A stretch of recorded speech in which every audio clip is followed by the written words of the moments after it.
Quand il a jeté son dévolu sur cette ancienne abbaye du XIIe siècle en 2006, Marc Olivier ne se doutait pas qu'il allait devoir cohabiter avec un acteur américain. Pourtant, tout au fond de sa propriété, cachée sous un cotonester, on retrouve la stèle de Yul Brynner. C'est là que reposent les cendres de l'ancienne star hollywoodienne décédée en 1985. Le début d'une nouvelle passion pour le propriétaire des lieux.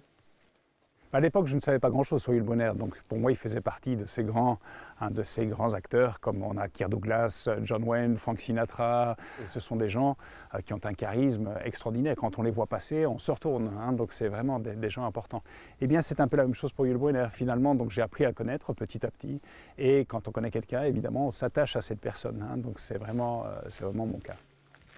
Désormais, le maître des lieux est incollable sur la filmographie de son locataire et pour lui rendre hommage, il lui a même consacré une grange. On y retrouve les affiches de ses films à succès ainsi que de nombreux produits dérivés à l'effigie de l'acteur, des dons aussi provenant de fans.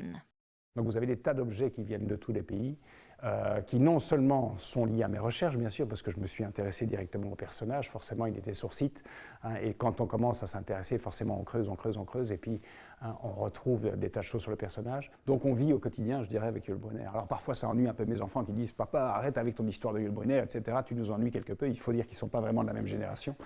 Mais voilà, ils se sont adaptés à la chose, et finalement ça fait partie, c'est un membre supplémentaire de la famille.